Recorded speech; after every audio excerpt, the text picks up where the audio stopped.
What's up everybody, John from Old Reading Farm. Thanks for joining us. In today's video, I'm down here in the wood yard and we are going to be doing some milling today. We're also going to be prepping for some carving. We had found, so there's this guy on Instagram. I'll have to put his name down here. He gave me a great idea to try to do pumpkins because I had tried to make pumpkins before with my chainsaw and they just did not come out right. They were super heavy. But he showed me something that he had done with 4x4s and I'm like, I can mill some logs to look just like that. And also this weekend is the first double craft show that Catherine and I have, where we are taking our alpaca products and our chainsaw carvings to 2 different places. So that's going to be very busy. So I'm also milling some stuff to build some shelves. John's going to be building stuff. John's going to be milling stuff. I hope you guys are ready. Let's get started.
All right, so I've milled all my lumber. This should be enough to do it. And I'm gonna show you a reference photo of what I'm talking about right now. It's from, let's see, I think Kat found it on Instagram from the Sweet Life and Zach and Christy. This is the photo. And so you see it has like little ladders and then beams, boards going in between to hold up the pumpkins. That's what we're sort of thinking of because we've done these shelves with our bee boxes, but we only have so many bee boxes and these ladders will actually take up less room. And since we have the wood, might as well use it. So this will be enough for that. I wasn't able to get a pumpkin block out of this, but so I'll mill one more log and see about that. But so for those of you following along at home, what I have here is 16 basically 1x4s. Mine are a little bit thicker than that. So depending on what you're gonna be holding up, you may wanna use 2x4s. I'm just using this because I'm gonna have chainsaw carvings on ours, which are going to be much heavier, and so I just want to make sure it's beefy enough to hold up everything. I also need the boards to go across this, which would most likely be probably 2x6s or 1x6s, maybe 1x8s. We'll have to see. So I got to do a little bit more milling, and then I will head up and start putting these together. All right, so we got 2 beams cut, and so I'll show you what I mean when it comes to pumpkin blanks, and then maybe I'll go and show you what some of our pumpkins look like. Is that a pumpkin? Let's go and find out.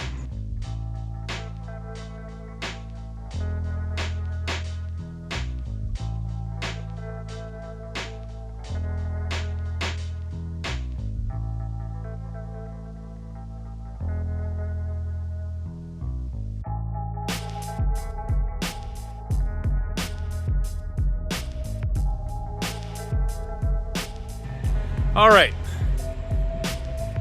look at all those blanks. So I got about 23 or 24, I think I counted.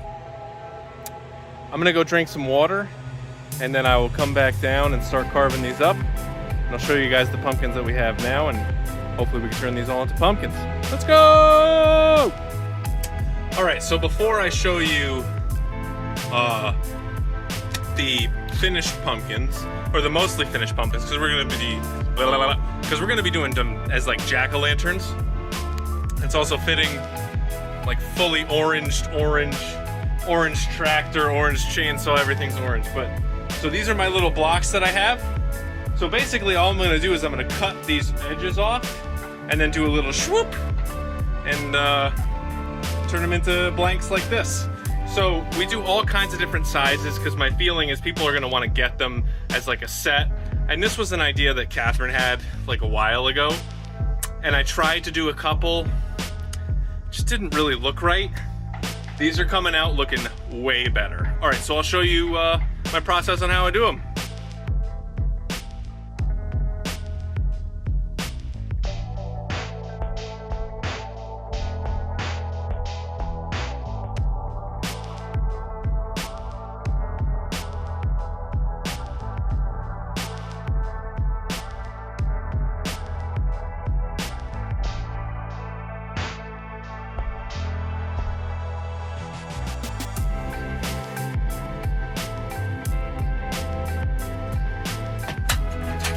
All right, there you have it.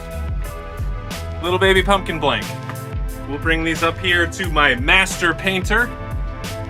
See if Catherine and Joanne are up there to see if they can get these painted. Because I'm hoping that we can have 1 million of these for the shows this weekend. That would be really nice because I feel like they're gonna do really well. Got a leaky bottom. See the sap? Hate it when that happens, it's so sticky. All right, so there she is. Nice palette of pumpkin blanks. And so that is 24 carved pumpkins. And Kat just sent me a picture of some of the ones that she's done faces on. They look so good. That's so many pumpkins.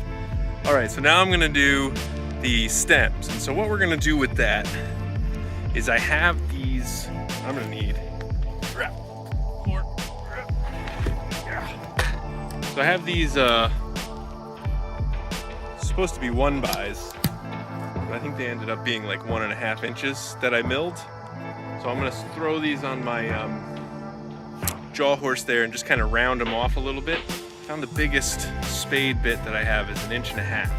So I'm gonna make them try hopefully smaller than that so that they fit in there. And so basically drill a hole at the top of the pumpkin and then insert this guy with some glue. Call it a day. All right, let's get to it. All right, so now we've ended up with a bunch of these little things that we're gonna use for our stems. And man, I am pretty exhausted. Today was a very busy day, but I mean, that's a lot of pumpkins. All right, so look at these finished pumpkins. Aren't they so cute? So cute. And look at all of this stuff that we have. Getting ready for Halloween. So this one, this piece that's painted black actually came off. And then we screwed it back on, but we painted it black and gave it a little bit of a different look. Spooky. And then we got some with this new design I got for Happy Halloween. So these are coming out really good. The only issue that we have is that it's supposed to rain this weekend.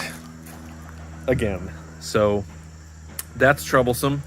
But I don't know what we're gonna do about it. So last time we had a rain out, we just sold stuff at our house and it went really well.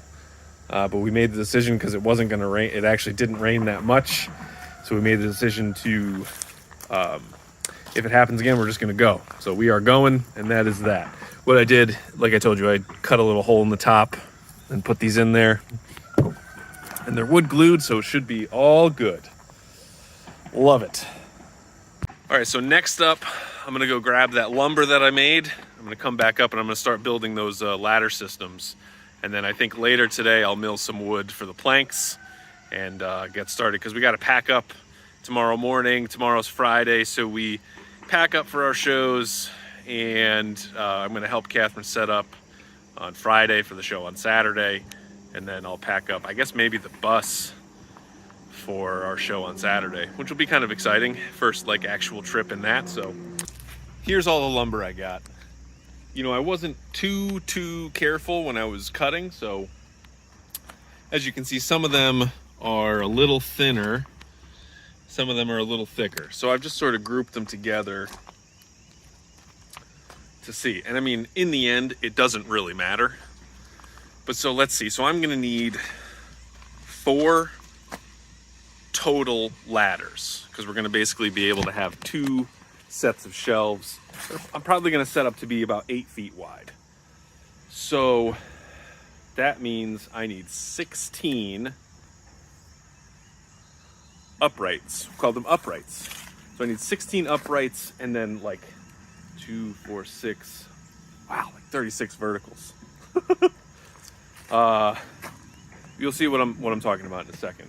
I can't get over how freaking cute these are. I put one of our pumpkins on my Etsy page. Hopefully somebody likes them. But anyway, and I got to put another one up there, but I'm a little frantic right now. So anyway, so I got my chop saw, and like you can see, all of our tables are currently in use. So I got this up on the tractor. So one of the things about rough cut lumber is that the ends are not square. So I'm going to use my chop saw, my miter saw, to square the ends. And then I think I can really just start putting this thing together. Let's get started.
All right, so I got all my ladders done, which is pretty good. They look good.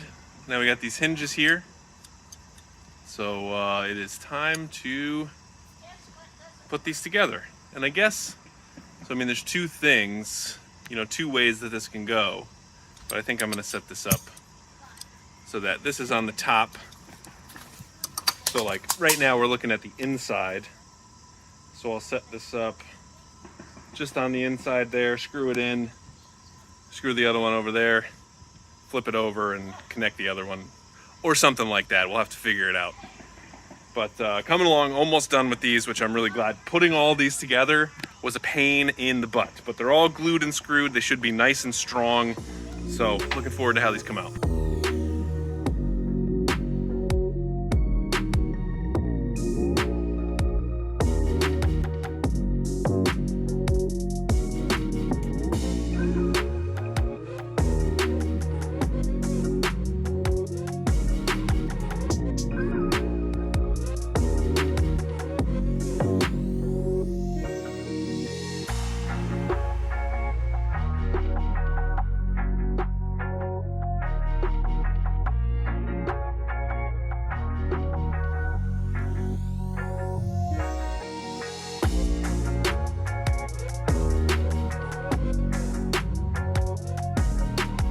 All right, it has been a long couple of days, but the shelves and everything is finally done. Very excited to show y'all. Woo! Look at all that. Doesn't that look so good? I am so happy with this.